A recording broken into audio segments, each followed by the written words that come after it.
अस्सलाम वालेकुम एवरीवन। जी, आज का जो लेक्चर है उसमें हम पैसिव मूवमेंट को डिस्कस करेंगे। काइनेसोलॉजी का लेक्चर है, ठीक है। तो सबसे पहले हम पैसिव मूवमेंट होती क्या है उसको डिस्कस करेंगे। पैसिव मूवमेंट ये है जो मूवमेंट होती है ना, ये तब प्रोड्यूस होगी जब हम कोई भी एक्सटर्नल फोर्स हम अप्लाई करते हैं, ठीक है। जब ये एक्सटर्नल फोर्स क्यों अप्लाई करते हैं, क्योंकि हमारी मसल की इनएक्टिविटी हो जाती है, ठीक है, या उनकी जो रेंज ऑफ मोशन होती है ना वो किसी भी काज की वजह से रिड्यूस हो जाता है।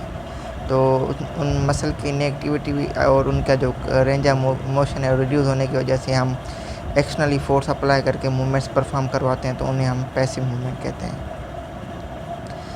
अब इनकी क्लासिफिकेशन सबसे पहले देखते हैं। तो सबसे पहले है रिलैक्स पैसिव मूवमेंट, जिसमें हम एक्सेसरी मूवमेंट भी इंक्लूड करते हैं। उसके अलावा हमारी सेकंड नंबर पे है फोर्स पैसिव मूवमेंट। उसके बाद है हमारी कंटिन्यूस पैसिव मूवमेंट। अब रिलैक्स पैसिव मूवमेंट सबसे पहले डिस्कस करेंगे। अच्छा, जो रिलैक्स पैसिव मूवमेंट है ना, ये हमारी एक तो ये इनको हम एक्यूरेटली हम परफॉर्म करते हैं। एक तो ये रिदमेटिकल है और स्मूथली जो होती है वो फिजियोथेरापिस्ट परफॉर्म कराता है थ्रू आउट उसकी जो अवेलेबल रेंज होगी फिजियोथेरापिस्ट पेशेंट की रेंज ऑफ मोशन उस हिसाब से ये परफॉर्म कराएगा। अच्छा, अब ये जो मूवमेंट्स होती है ना, ये सेम रेंज और डायरेक्शन में परफॉर्म होती है जैसे कि हमारी एक्टिव मूवमेंट होगी, ठीक है।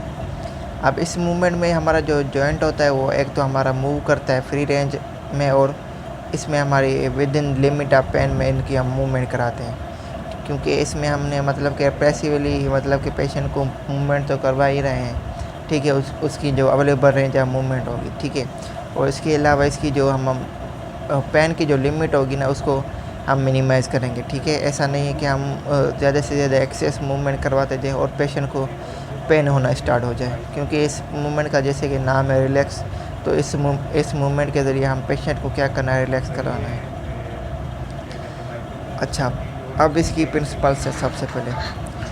सबसे पहले है रिलैक्सेशन। अब रिलैक्सेशन में हमने क्या करना होगा, सबसे पहले एक जो स्टार्टिंग पोजीशन होगी, ठीक है, उसके लिए हम उसका पेशेंट के लिए देखेंगे, उसको कंफर्ट फील करा जाए, उसको सपोर्ट दी जाए, ठीक है, ताकि वो रिलैक्स फील करे। उसके बाद है फिक्सेशन। अब ज़ाहिर बात है, जब पेशेंट को ये भी इंश्योर करना है कि उसके जो प्रोक्सिमल और जो डिस्टल जॉइंट हैं, ठीक है, वो उसके क्या हो, उनकी गुड फिक्सेशन हो, ताकि हमारी जो मूवमेंट है ना वो मूवेबल जॉइंट पे लोकलाइज हो सके। उसके बाद है सपोर्ट जैसे कि फुल कंफर्टेबल सपोर्ट है ना, वो हम जो भी मूवेबल पार्ट होगा उसको हम देंगे, ताकि पेशेंट जो है वो पेशेंट का कॉन्फिडेंस गेन हो सके और वो अपने आप को रिलैक्स फील कर सके। अच्छा, उसके बाद है ट्रैक्शन क्या होता है, इसमें हमारी जो बोन की होगी ना, बोन की फिक्सेशन करेंगे, ठीक है, जो कि प्रोक्सिमल टू द जॉइंट होगी, जिसकी वजह से एक अपोजिंग फोर्स होंगे वो हम प्रोवाइड करेंगे उसके डिस्टल बोन पे, ठीक है। ट्रैक्शन के ज़रिए हम क्या करेंगे, हम मूवमेंट को फैसिलिटेट करते हैं इंटर आर्टिकुलर फ्रैक्शन को रिड्यूस करके। अब इसके बाद इसकी रेंज ऑफ मूवमेंट, ठीक है। अब रेंज ऑफ मूवमेंट होगी वो एक तो हम पेन लेस करेंगे, ठीक है, ताकि पेशेंट को पेन फील ना हो, और इसके अलावा जो सराउंडिंग मसल्स होंगे उसकी स्पेज़म को अवॉइड करेंगे। उसके बाद स्पीड और ड्यूरेशन, मतलब कि उनका एक स्पीड और ड्यूरेशन होगा, स्लोली स्पीड स्लो रखनी है, रिथमेटिक और सूटेबल रिपीटेशन होगी ना, वो मूवमेंट होगी वो पेशेंट को हम परफॉर्म कर पाएंगे। अच्छा, अब इसकी ये जो प्रिंसिपल्स के बाद उसके बाद इनकी इफ़ेक्ट और यूजेस हैं। सबसे पहले इनके यूजेस में मतलब कि कौन कौन से हमारे एडवांटेज या फ़ायदे हो सकते हैं। एक तो इसकी मूवमेंट के जैसे हम रेंज ऑफ मोशन जो होगी उसको मेंटेन करेंगे और हमारे एडेशन को प्रिवेंट कर सकें उसकी फार्मेशन। उसके अलावा हम जो मसल की जो फिज़िकल प्रॉपर्टीज़ हैं उनको मेंटेन कर सकते हैं। फिजियोलॉजिकल जो प्रॉपर्टी जैसे कि एक्सटेंसिबिलिटी, मतलब कि मसल कितना एक्सटेंस हो सकता है। इलास्टिसिटी, मतलब कि एक फोर्स जब मसल को लगे तो वो अपने रिगेन वाली प्रॉपर्टी कैसे अचीव कर सकता है, ठीक है। इसके अलावा हम शॉर्टनिंग को भी प्रिवेंट कर सकते हैं और कॉन्ट्रैक्चर को। अब इसके अलावा इसका यूज़ ये है कि इसकी वजह से हम मूवमेंट की जो मेमोरी होती है उसको हम प्रिजर्व और मेंटेन कर सकते हैं। कैसे करेंगे, हम क्या करेंगे, जो किनेस्थेटिक रिसेप्टर्स होंगे ना उसकी स्टिमुलेशन करके हम जो मूवमेंट की जो मेमोरी होगी उसको मेंटेन कर लेंगे।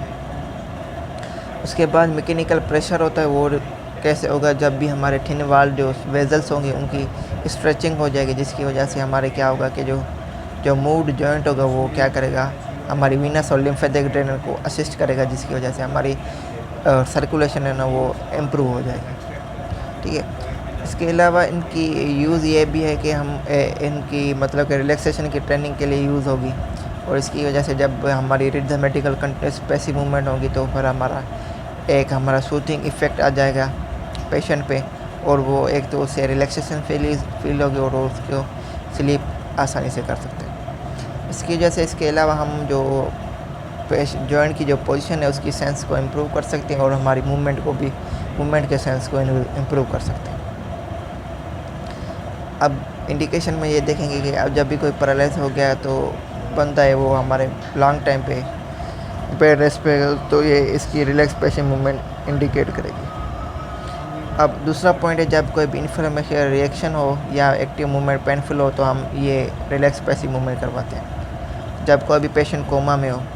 इसके अलावा रिलैक्सेशन के लिए एक हमारा रिलैक्सेशन जो है वो एक फैक्टर है जो कि क्या करेगा, हमारा मसल के जो ग्रुप होता है उसके स्पेज़म को रिड्यूस करने के लिए। कॉन्ट्राइंडिकेशन मतलब कि जब कोई भी अनहील्ड हो जाए, रिसेंट फ्रैक्चर हो जाए तो हम ये मूवमेंट नहीं करेंगे। किसी भी इफ्यून या सोइलिंग हो गई, ठीक है। और इसके अलावा हमारा सर्जिकल प्रोसीजर अप्लाई नहीं कर सकते अगर किसी टेंडन लिगामेंट या कैप्सूल पे हुआ है, किसी भी लिगामेंट की इंजरी हो गई है, टीयर हो गया, किसी भी बोनी बुला के वो हमारी जब जॉइंट की मोशन को लिमिट कर रहा है तब भी नहीं करेंगे। रिसेंट इंजरी होगी तब भी ये नहीं करेंगे। मसल वीकनेस होगी तब भी नहीं करेंगे। और किसी भी इन्फेक्शन आ गया जैसे कि आर्थराइटिस हो गया तो उस कंडीशन में भी नहीं करेंगे।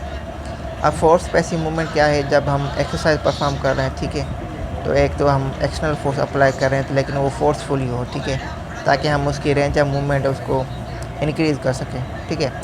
अब इसमें जो पार्टनर होगा वो जॉइंट को प्रेस करेगा उसकी एंड पोजीशन पे, ठीक है, और जिसका जो सब्जेक्ट का जो मसल होंगे वो नॉर्मली क्या होगा कि मूवमेंट को कैरी आउट करके जाएंगे, ठीक है। अब जब फोर्स पैसिव मूवमेंट होगी ना तो हमारी ओवर एक्सटेंशन का डेंजर रहता है, क्योंकि हम इसमें जो हमारा रेंज ऑफ मूवमेंट है ना उससे ज़्यादा हम मूवमेंट करवाते हैं तो किसी भी जॉइंट पे हमारा डैमेज भी आ सकता है, ठीक है। तो इसको केयरफुली मतलब कैरी आउट करना पड़ेगा। अब इसकी यूजेस क्या है, इसके सेम हमारी जैसे हमने रिलैक्स पैसिव मूवमेंट पढ़ा तो उसके सेम यूजेस आ जाएंगे, ठीक है। बस इसमें ये है कि इसमें हमने क्या कराना है, जैसे इसमें हमारी जो लिमिटेड जो रेंज ऑफ मोशन है उसको इंक्रीज़ करा रहा है। अच्छा, उसके बाद है CPM मतलब कि कंटिन्यूस पैसिव मोशन। अच्छा, इसमें यूँ होता है कि डिवाइस होती है जो हमारी क्या करेगी, हमारी जो जॉइंट होगा उसको मूवमेंट को मेंटेन करेगी कभी जब भी कोई हमारी स्पेयरिंग लिम्ब की सर्जरी हुई है, ठीक है। अब इसकी जो कंटिन्यूस मूवमेंट होगी ना वो क्या करेगी, एक तो हमारी स्टिफनेस और पेन को लिमिट कर देगी, ठीक है। और इसके अलावा इसकी इम्पोर्टेंट है ताकि हमारे जो जॉइंट्स हैं ना वो एक तो हमारे लिमिटेड नहीं हो सके, ठीक है। अब इसमें हमारा जो CPM जो होगा वो हमारा जो होगा इसमें ये होगा कि हमारा इन्वॉल्वमेंट लेग की हो जाएगी, ठीक है। CPM में जब फोर्सफुली कंटिन्यूस पैसिव मोशन हो गई तो इसमें लेग की इन्वॉल्वमेंट कर रहा है ताकि उसकी जो फुल रेंज ऑफ मोशन हो सके, ठीक है। अब ये हमारी जो कंटिन्यूस पैसिव मोशन होती है ये हमारी तभी होगी जब कोई किसी भी बेड रेस्ट पे होगा, ठीक है। मतलब कि ये तभी यूज़ होगी जब हम रिलैक्सेशन में होंगे, ईटिंग में होंगे, स्लीपिंग में होंगे, तो हम कंटिन्यूस पैसिव मोशन करवाते हैं। अब इसके बेनिफिट्स, इसकी वजह से हमारी जो इमोबिलाइजेशन की जो कॉम्प्लिकेशन है उसको हम डिक्रीज़ कर सकते हैं, और इसके अलावा जो पोस्ट ऑपरेटिव कॉम्प्लिकेशन और जो पेन है उसको डिक्रीज़ कर सकते हैं, और हमारा जो इसका जो रिकवरी रेट होता है और रेंज ऑफ मोशन है उसको इम्प्रूव करेंगे, सर्कुलेशन इम्प्रूव कर सकते हैं, और हमारी जो एडिशन और जो हमारी कॉन्ट्रैक्चर है उसको प्रिवेंट कर सकते हैं, और हमारी जो जॉइंट की इफ्यूजन और वुंड एनीमा है उसको प्रिवेंट कर सकते हैं। इसके साथ ही आज का लेक्चर एंड करते हैं। उम्मीद है लेक्चर आपको अच्छा लगा होगा, तो आप अपना ख्याल रखें, हमारे साथ बने रहें। बाय।